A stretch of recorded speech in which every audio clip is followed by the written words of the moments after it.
ಎಲ್ರಿಗೂ ನಮಸ್ಕಾರ.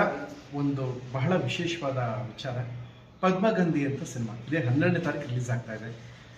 ಯಾವುದೋ ಕಮರ್ಷಿಯಲ್ ಸಿನಿಮಾ ಓಡಿ ಬಡಿ ಹೀರೋಯಿಸಮ್ ಬಿಲ್ಡಪ್ಪು ಯಾವುದೂ ಇಲ್ಲ. ಕಮಲ ಪದ್ಮದ ಮಹತ್ವನ ಹೇಳುವಂಥದ್ದು, ಅದರದ್ದು ಯಾವ್ಯಾವ ಕಾಲ ಪುರಾಣದಿಂದ ಇತಿಹಾಸದಿಂದ ಇಲ್ಲಿ ತನಕ ಅದರ ಮಹತ್ವ ಏನು ಅಂತ ಹೇಳುವಂಥ ಒಂದು ವಿಶೇಷ ವಿನೂತನ ಪ್ರಯತ್ನ ಇದು. ಕನ್ನಡ ಭಾಷೆಯನ್ನು ಸ್ವಚ್ಛವಾಗಿ ಮಾತಾಡುವ, ಕನ್ನಡಿಗರ ಮನಸ್ಸಿಗೆ ಹತ್ತಿರ ಆಗಿರೋ ಸುಚೇತ ಪ್ರಸಾದ್ ಸರ್ ಡೈರೆಕ್ಷನ್ ಮಾಡ್ತಾ ಇದ್ದಾರೆ.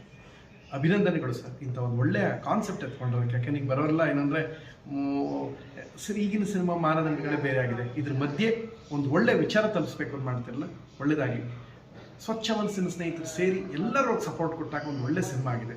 ಈ ಸಿನಿಮಾ ಇದೇ ಡಿಸೆಂಬರ್ 12ನೇ ತಾರೀಕು ಬರ್ತಾ ಇದೆ. ದಯವಿಟ್ಟು ನೋಡಿ, ಹಾರೈಸಿ. ಪದ್ಮಗಂಧಿ ದೊಡ್ಡ ಮಟ್ಟದಲ್ಲಿ ಗೆಲ್ಲಿ ಅಂತ ಈ ಮೂಲಕ ನಾನು ಕೇಳ್ತೀನಿ. ಇದು ಥಿಯೇಟ್ರಿಕಲ್ಲಿ ಅಷ್ಟು ಕೋಟಿ ಮಾಡ್ತು ನಾನು ಹೇಳಲ್ಲ, ಜನರು ಮನಸ್ಸು ಮುಟ್ತಾ ಅನ್ನೋದು ಮುಖ್ಯ. ಆ ಪ್ರಯತ್ನ ಅವ್ರು ಮಾಡಿದ್ದಾರೆ. ನೆಕ್ಸ್ಟು ಆ ಪ್ರಯತ್ನ ಮಾಡೋರಿಗೆ ನೆಕ್ಸ್ಟ್ ನಾಳೆ ಭಯ ಬಂದ್ಬಿಡಬಾರ್ದು. ನಾನು ಇಂಥ ಒಂದು ಪ್ರಯತ್ನ ಮಾಡಿದೆ, ನನಗೆ ಸಪೋರ್ಟ್ ಎಲ್ಲೂ ಸಿಗಿಲ್ಲ ಅಂತ ಯಾರು ಅನ್ಕೋಬಾರ್ದು. ನೋಡಿ, ದಯವಿಟ್ಟು ಪದ್ಮಗಂಧಿನ ನಿಮ್ಮ ಆಶೀರ್ವಾದ ಆಗಲಿ. ಫಸ್ಟು ಟ್ರೈಲರ್ ನೋಡಿ, ಕಮಲದ ಮಹತ್ವ, ಪದ್ಮದ ಮಹತ್ವನ ಹೇಳೋವಂಥ ಪ್ರಯತ್ನ ಮಾಡ್ತಾ ಇದ್ದಾರೆ. ಸೊ ದಯವಿಟ್ಟು ಪದ್ಮಗಂಧಿ ಮಿಸ್ ಮಾಡಿದೆ ನೋಡಿ. ಇದೇ 12ನೇ ತಾರೀಕು. ಕನ್ನಡ ಸಿನಿಮಾ ಮೇಲೆ ನಿಮ್ಮ ಪ್ರೀತಿ ಇರಲಿ, ಒಳ್ಳೆಯದಾಗಲಿ. ಎಲ್ಲವೂ ನಮ್ಮ ಸಿನಿಮಾನೇ, ಎಲ್ಲವೂ ಕನ್ನಡ ಸಿನಿಮಾಗಳು ನಮ್ಮ ಸಿನಿಮಾನೇ. ಆದರೆ ಸುಚೇಂದ್ರ ಪ್ರಸಾದ್ ಸರ್ ನನ್ನ ಜೊತೆ ದೇವರಂಥ ಮನುಷ್ಯರಿಂದ ನಮ್ಮ ಸ್ನೇಹ ಬೆಳೀತು. ಅಲ್ಲಿಂದ ವಿ ಆರ್ ಲೈಕ್ ಫ್ಯಾಮಿಲಿ. ಈಗ ಅವರು ಸಿನಿಮಾ ಡೈರೆಕ್ಷನ್ ಮಾಡಿದ್ದಾರೆ.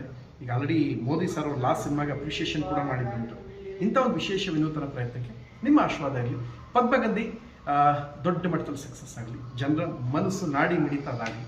Thank you.